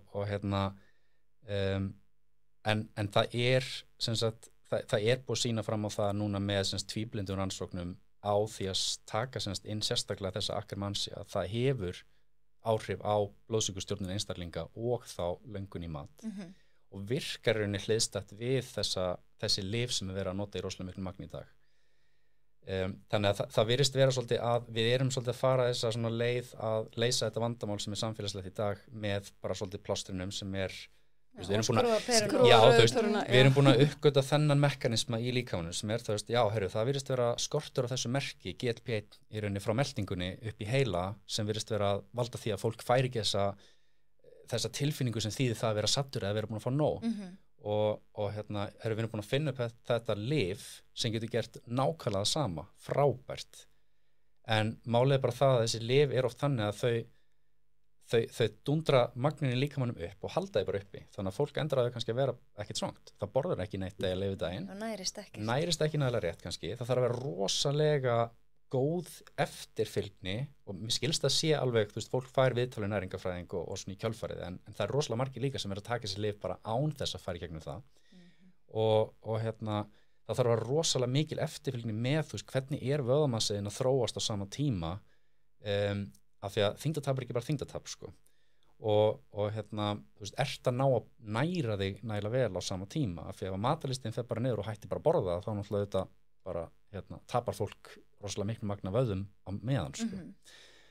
Þannig að þú veist, mér finnst svolítið eins og við séum stundum að díla við eiginlega bara öll vandamál í samfélaginu með plástrum, það skiptir ekki máli hvort þú horfur á vegakerfið eða þetta sko, þú veist, þetta virðist allt vera einhvern veginn eins og líka með svo svakalega klára leið og hann skynjar, ég að það er verið að undirnæra, ég fæ ekki þá orku sem ég þarf til að viðhalda vefjum líkamanns í sólarhring, að þá hvaða vef ætla ég að losa mig við. Þessi vöðvi er orkufrekur, er ekki gott að ég rýri hann aðeins, þannig að ef þessi manneskja ætlar að gefa mig svona litla orku dag eftir dag, þannig að þetta er svona vítarhingur sem að við viljum hjálpa fólk að rjúfa og jafnvel við heyrum þegar fólk því að það er mjög algengt, það er bara að segja eins og að margir sem leita til okkar langar til að léttast og það er allt í lagi því það er alveg hægt að gera það á ýmsan máta og ein af þeim leiðum sem við reynum að hjálpa fólki að gera er að næra sig vel þannig að það upplifi með þetta frelsi að ég er södd, mig langar ekki meira en ég hef næga orku, mig langar frekar að fara út í göngutúr með hundin eða börnin eða hvað það er. Þannig að það er þessi góða orka, góða næring og settutilfinning sem þú komst aðeins inn á áðan. Þetta sko hefur með hormón líka að gera og hormón er ekki bara karl- og kvennhormón, hormón er líka leptin og grelin og insulín og öll þau sem hafa áhrif á settu og svengt. Þannig að, og líka áhrif á sko uppbyggingu eða niðurbrot fitu. Þannig að leið og við spilum á efnafræði líkamanns með mat, gett hvað matur er ekki bara næring, hann er skilaboð. Hann sendir líkamann skilaboð, nú er tími til að brjóta niður fitu, nú er tími til að byggja upp vefi, það er alls konar skilaboð sem við erum alltaf að senda líkamannum með því sem við borðum. Þannig að hann hefur svo ofbúslega áhrif á hvernig okkur líður og hvað okkur langar í á morgun. Það er háð því hvað við borðum í dag. Matur læknar. Matur getur gert það, matur er meðferð. En líka bara þegar þessi gjör unnu matvæli, þau innihalda svona hormónaraskandi efni oft. Svo það. Og þá fyrir allt í rugl, í kerfinu. Þá þarmaflóran raskast. Rótarnarefni. Og gerfisætan líka, sko. Alltaf koma meir og meiri stúdíur það hvað gerfisætan getur haft mikil raskandi áhrif á þarmaflóru meðal annars. Minn ef þú hugsa bara rótarnarefni. Þú veist, þegar þú setur eitthvað upp í hillu og ætlar að geyma það, þú veist, hvað gerir það verkum að skemmist? Það er bakteríuvöxtur í matniðinum. Og rótvarnarefni út frá skilgreiningu drepa bakteríurnar í matnum þannig að það get ekki fjölga sér, þannig að hann er bara algjörlega steríll í rauninni. Þannig að þegar þú setur rótvarnarefni inn í líkamæðin kannski í mjög miklu magni þá, mér finnst eiginlega ómögulegt að hugsa til þess að það muni ekki á einhvern hátt að geta haft áhrif á bakteríurnar í meltingaveginum okkar af því að þetta er bara í raun og veru það sem þetta er hanna til þess að gera sko. Þannig að það er að virka eins og á að virka. Mögulega. En var kannski ekki ætlað til manneldis. Ekki miklu magni allavega. Nei. Maður tekur nú bara eftir að ég var að tala um ég kom frá Bandaríkjunum. Þú veist, þar endist brauðið bara í 2 vikur eins. Þú veist, ógeðslegt. Þú getur glemt inn í skáp og komið í næsta sumarfrí og það er bara ennþá. Á meðan maður gleymir heimilisbrauðin í skúfu þá er að byrja að mygla eftir 3 daga. Það er líka bara mikið gæðamerki til dæmis að þú kaupir súrdeigsbrauð í bakarinn og það er orðið bara sem í svona hart daginn eftir sko, þú veist það heldur ekki mýktinu og öllu þessu sem maður vill svona helst kannski fá en hérna það er bara ákveðið gæðamerki, það er ekkert aukalega í þessu sko. En ég kann tricks, ég er nýbúin að læra það, maður minn alltaf að baka súrdegsbrauð sko, hann er alveg bara þvílgóður í þessu. Af því að ef það harnar svona, þú getur bleita upp og baka, setja það smástund í ofnin aftur. Ég sá þetta í ykkur svona ríli daginn. Já, þá ertu bara komið eins og glænýtt súrdegsbrauð aftur. Prófa þetta næst. Siggi kann líka tricks sem að ég lærði í morgun við að bú til góðan ís. Hann setti hleðslu, hann fór á æfingu morgun áður en ég mætti vinnuna þetta. og þegar ég mætti þá var hann búinn á æfingu og svo fór einhver í kuldaklefan okkar og þá hafði hann glemt hleðslunni sinni sem hann ætlaði að kæla inn í kuldaklefanum og þannig að hann búið til ís. Þetta er ekkert nýtt að nálægni sko. Þetta er eitt af þessu fáa sem að geti flokkast sem unni matvæli sem ég borða líklega. Mér finnst þetta bara svo góð áhrif að þetta var svo mikil hraðfristing. Þetta tók bara kannski 20 mínútur eða eitthvað að búa til ísinn. Sko. Já, þið eru með kæliklefa og rauðljósa meðferð og súrefnis meðferð, alls konar meðferðir. Er þetta auðvitað þá náttúrulega allt vísindalega sanna og rannsakað hafi góð áhrif á heilsuna? Já, svo skulum líka hafa í huga að vísindi er alltaf barn síns tíma, sko. Þannig að það sem að rannsóknir sína, það er aldrei verið að sanna neitt, það er kannski verið að sína fram á eitthvað sem er svo afsannað með nýri rannsókn eða eitthvað slíkt. Þannig að þú veist, það er líka svo fyndið að við erum ofta að draga ályktanir út frá nýjustu rannsóknum en sko höfum bara í huga að margt sem við erum að byggja á í dag það er rannsóknir sem voru ekki gerað fyrir sko 2010 eða eitthvað álíka sko þannig að eins og bara hemoglóbin A1C sem við notum til að greina sykursýki typu 2 þú veist það er ekkert svo langt síðan bara 15 ár síðan að þetta fór að vera viðtekið að nota þetta viðmið þannig að það er alltaf að þróast en það eru vissulega mjög góðar og svona promising rannsóknir sem sína alveg ótrúlega áhrif af til dæmis rauðljósa meðferðinni. Við höfum alveg tröll að trúa henni og eins kuldameðferðinni og auðvitað súrefnismeðferðinni líka. Nákvæmlega. En hvaða svona heilsuráð væri svona til almennings, það helsta sem þið við erum kannski búin að segja eitthvað af því en svona bara til þess að taka það saman?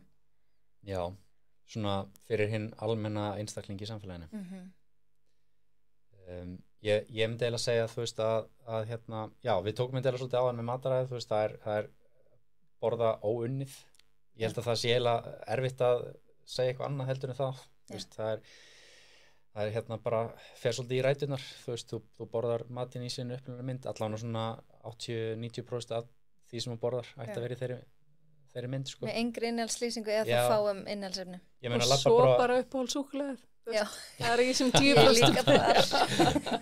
Þetta, eins og ég segi aftur, þetta þarf náttúrulega að vera eitthvað sem ég geti viðhaldið til lengri tíma og þú veist, það koma bara undirtekningar og ég ætla ekki einu svona þykjast vera fullkomi með það að þú veist, ég fæ mér auðvitað, þú veist, ís og snakk og eitthvað svona inn á milli, þú veist, það er bara partur af því að vera venjulegur einstaklingur líka og það er oft talað um það að þú veist, matur er ekki bara, þú veist, orka fyrir okkur, þetta er líka eitthvað sem þetta er samfélagslega athöfn og þú veist, það veitir okkur ánægju og við erum að deila, þú veist, tíma með öðrum og svoleiðis, sko, og þannig að maður getur ekki verið alveg 100% bara, þú veist, algjörlega bara sleppt ég að fara í matabóða því að þetta er ekki á boðstólnum, sko. Þá er félagslega heilsan farin. Þá er félagslega heilsan farin og þú ert líka bara leiðilegur, sko. Það er ég fór alveg í svona smá, einhvern tímann þegar ég var alveg svona orðin mjög svona obsessed á sínum tíma, sko, var ég orðin svona ég átti maður eftir á svona hálf leiðilegu stundum örgulega, sko, bara býst forlæts ættingja minna við það, en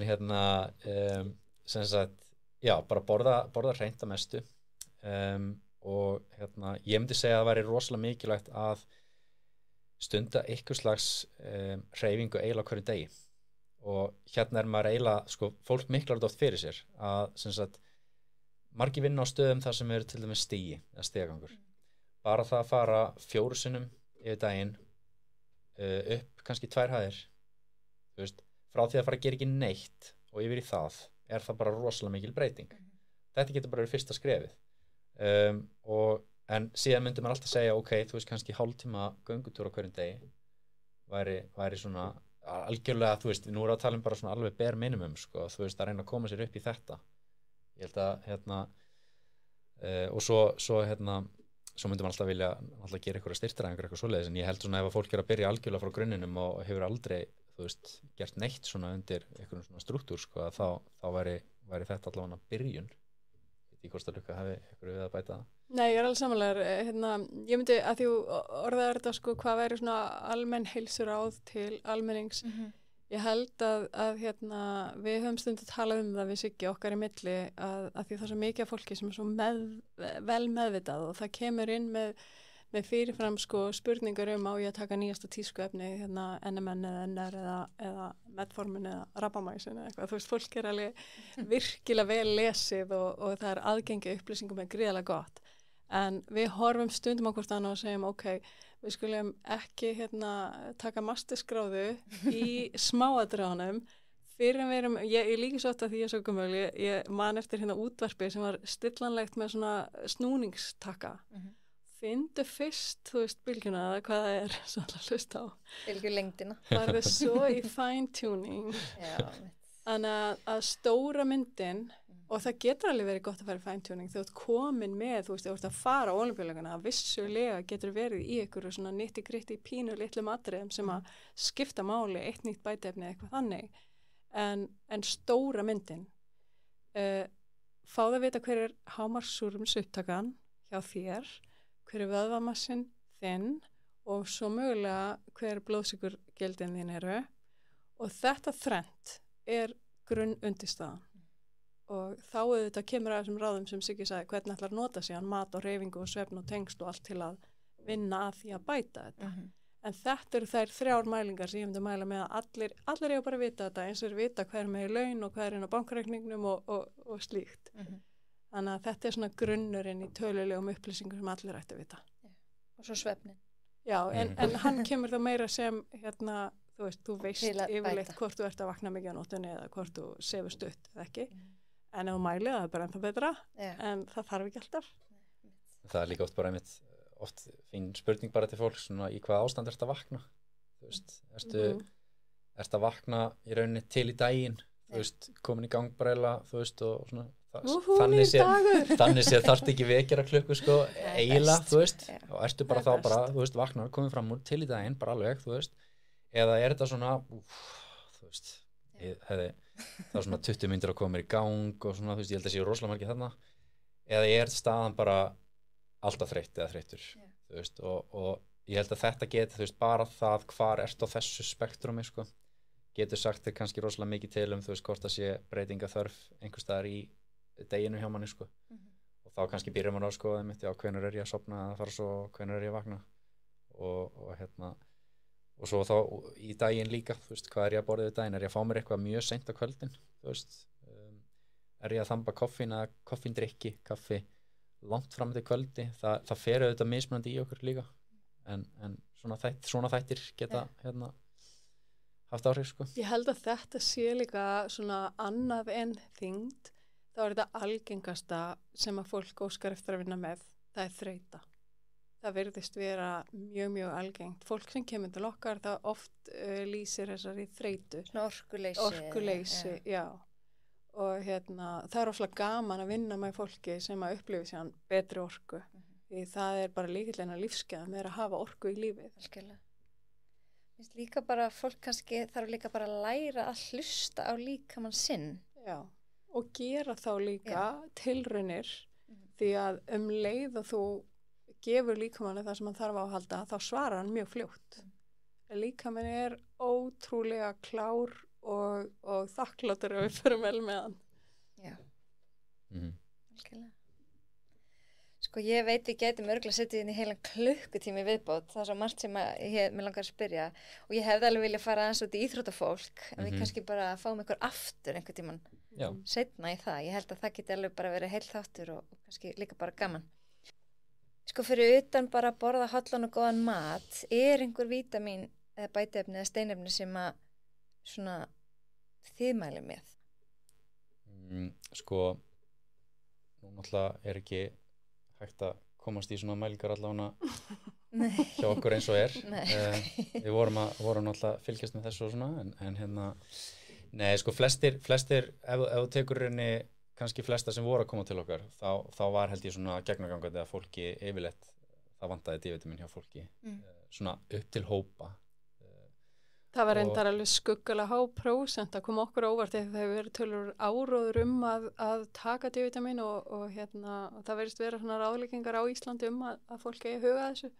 Að ég held að það verið meira en 50% sem mæltist undir lágmarksviðmiði og 75% af öllum sem komið mælga til eitthvað var lágt.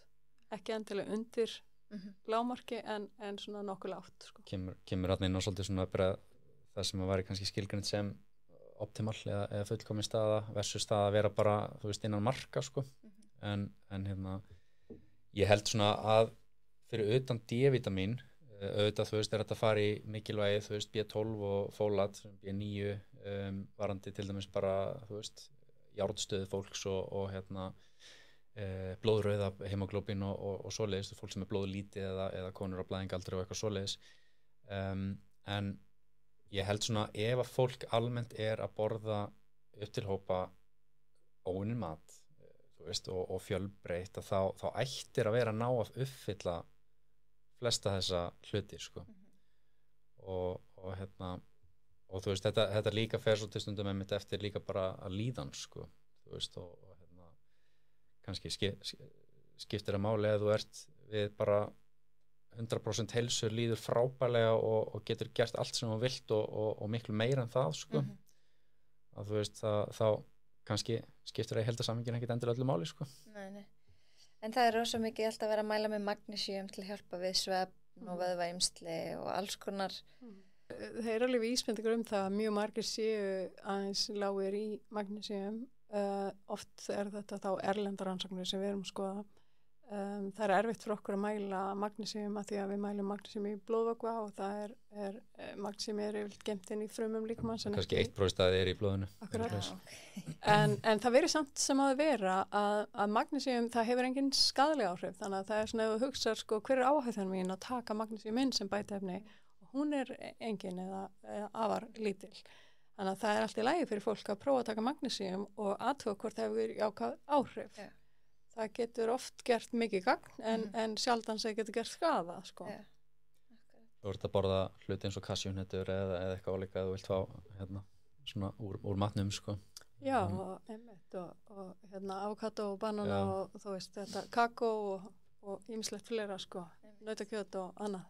Manni var alltaf ræðilegt ef fólk fekk mikið að svínadrætti að borða mitt banana, var það ekki út af magnesíum? Ég held samt, sko, ég hlusta á einn mikinn speking ræða þetta ekkert mann og ég held að þú þurfir sko 200 banana eitthvað til að þetta hafi mikil áhrif.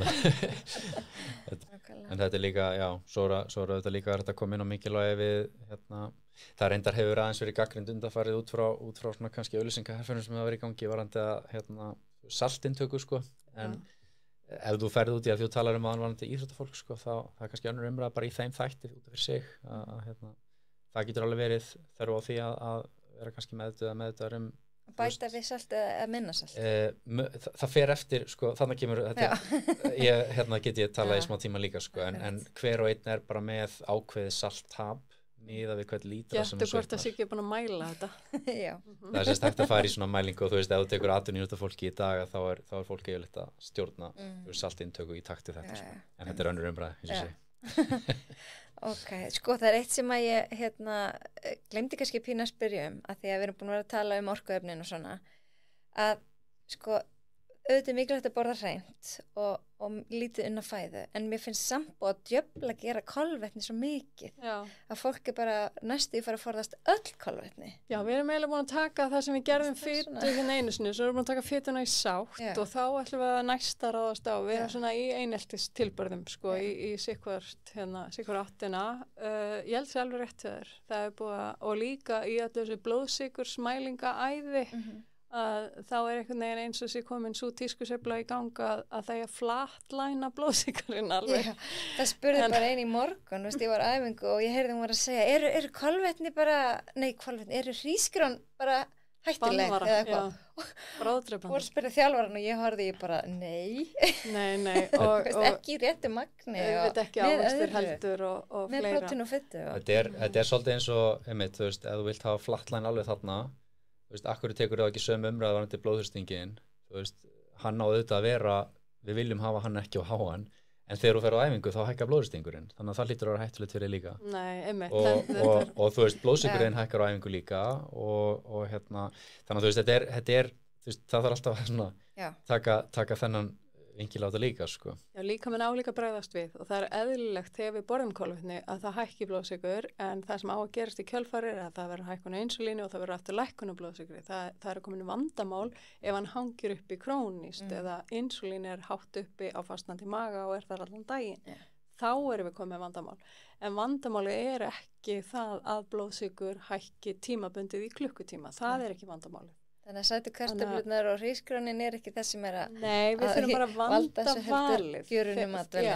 Það er meira þetta ofgnótt af því í svona nútíma mataræði en gamla góða appsínana er ekki risastór skaðvaldur, sko.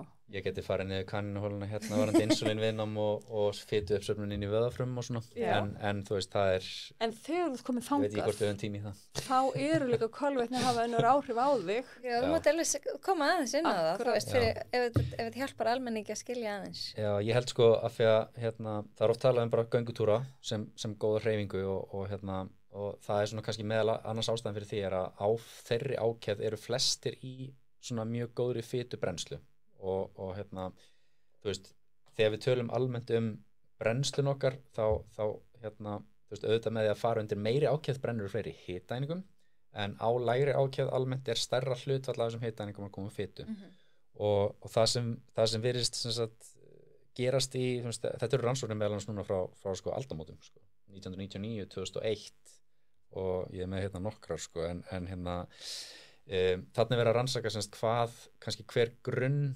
orsökin fyrir insúlínviðnám er. Við höfum oft einfaldað þetta með því að hugsa sko, já, þú veist, blóðsykurinn hækkar, insúlínin hækkar sem að opna frumuna, þetta er bara eins og lykill sem virkar eins og á lásinn og hleypir blóðsykurinn inn og svo hættir fruman alltaf smá saman að hlusta. Það er oft svona einfalda málið þannig, sko. Þannig að þú veist, það er alltaf svona bank og svo nenni fruman ekki að hlusta lengur á insúlínmerkið og þar alveg verður, þú veist, insúlín alltaf herra og herra. það sem virðist vera að gerast þarna að það alltaf að verða meir og meiri fituuppsöfnun innan í vöðvafrumunni hjá fólki. Við erum ekki að tala fituna sem utan á okkur eða á milli líffæra, heldur þetta fita innan í frumunum. Vöðva. Inn í vöðvunum, og hún virðist valda þessu vandamáli að þegar insúlínið fer á viðtakan utan á frumunni, virkar eins og lykill og ætlar að opna, að þá ekki, merkið berst ekki á endanum í þennan GLUT4 transporter sem á að hleypa blóðsykurinn inn, þannig að það djammar í rauninni merkið. Þannig að þá náttúrulega þarf líkamann alltaf meira og meira insúlín hlutfallslega og þá fer maður að hugsa, ok, ef að fituuppsöfnunin í vöðvanum vandamálið, hver þá lausnin? Og þá myndum við reyna að láta fólk brenna alltaf þessari fitu innan úr vöðvanum, og það þá að vera á þeirri ákefð þar sem að það að nota þessa fitu. Af því ef þú fer á háa ákefð, þá líkaminn komin yfir þann þröskuld að taki tíma fyrir hann að brjóta niður fitusýrurnar í smærri einingar og geta notað þær í hvatberunum, heldur hann fer beint í blóðsykurinn eða glúkósan, eða glýkógenið. Þannig að við viljum vera svolítið á þessari lágu ákefð sem oft bara þessi röski göngutúr fyrir fólk. Og þarna þetta kemur aftur inn á þetta sem ég sagði áðan, fyrir flesta þetta svolítið þessi svona mellow, rólega hreyfing sem við myndum mæla með sem grunn, af því að það virkilega vinnur svolítið á þessum þáttum, Og þetta bara svolítið sláandi rannsóknir sem gerða, hjá, þetta frá árið 1999, hjá aðilum sem eru normal weight. Við erum ekki einu svona að tala fólk sem komið í yfirþyngd þarna, í bara milli 18 og 25 ára. Að þá var held ég 25% eða hærra komið með skert svona insúlinnæmi hjá þessum einstaklingum á bara háskólaaldri. Já, og þetta alveg mörg ár síðan. Þetta eru 25 ár síðan, og með því raunverulega að mæla bara, hversu, þú mælir þetta með ákveðnum aðferðum, þetta kallast svona euglycemic clamps, þú bara setur ákveðið innstreymi af, þú finnur út hversu mikið insúlín þarftu til þess að halda blóðsykurinn á ákveðnu leveli, miðað við ákveðið innstreymi. Þannig að þurfum ekki að fara út í það, en hann getur farið út í það, þú vilt.